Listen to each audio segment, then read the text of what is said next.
Profesor, nëse çdo qytetërim do të lindë, po them kështu, një mëkat, a do thotë se zhvillimi njerëzor është vetë ndërtuar mbi faj, mbi një padrejtësi fillestare? Po, unë mendoj kështu. Në romanin tim, unë them se jeta në familjen monogame ka filluar me një mëkat që ai miti i krijimit të dy njerëzve të parë, thashë e shpjegon në mënyrë ta themi binatyrore, por edhe në legjenda dhe në mitet greke është e njëjta gjë.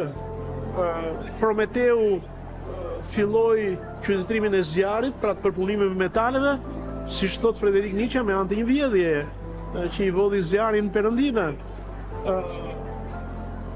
Koncepti i së drejtës dhe i familjes monogame, ne e dim që në tragjeditë greke vjen me incestin e Edipit. Ka boll shpjegime që shoqëria kapitaliste dhe përgjithsisht dhe përpara me pronë është ndërtuar mbi bazën e grabitjes fillestare që pastaj ajo legjitimohet.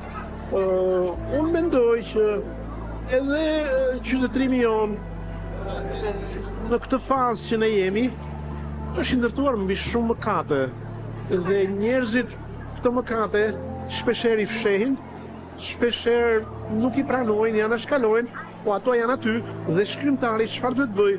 Duhet bëj gishtin aty. Duhet bëj gishtin në mënyrë që t'i bëj njerëzit ta nxjerrin atë të fshehtë që kanë dhe të çlirojnë shpirtin e tyre. Profesor, në mitin biblik, Eva ndoshkohet për dëshirën për të ditur, apo jo?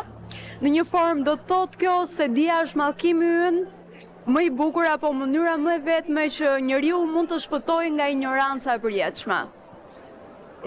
Çdo përparim në shkencë nuk është asnjëherë vetëm progres.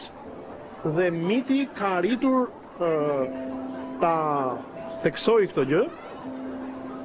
Çka do të thotë që çdo përparim teknologjik, çdo përparim në njohje përmban një rrezik të madh, përmban një mundësi të madhe për emancipim dhe për përparim, po përmban edhe një rrezik të madh për njerëzimin. Për shembull në roman, personazhet e mia janë të gjithë të survejuara, të ndjekura nëpërmjet rrjeteve sociale, nëpërmjet numerizimit digital, kudo ku shkojnë, ndezin televizorin, hypin në ashensor, hypin në metro, blejnë biletën, të gjithë janë të zhytur brenda këtij survejimi digital dhe kjo dhe njëherë vërteton atë që teknika dhe teknologjia nuk është as e mira as e keqe.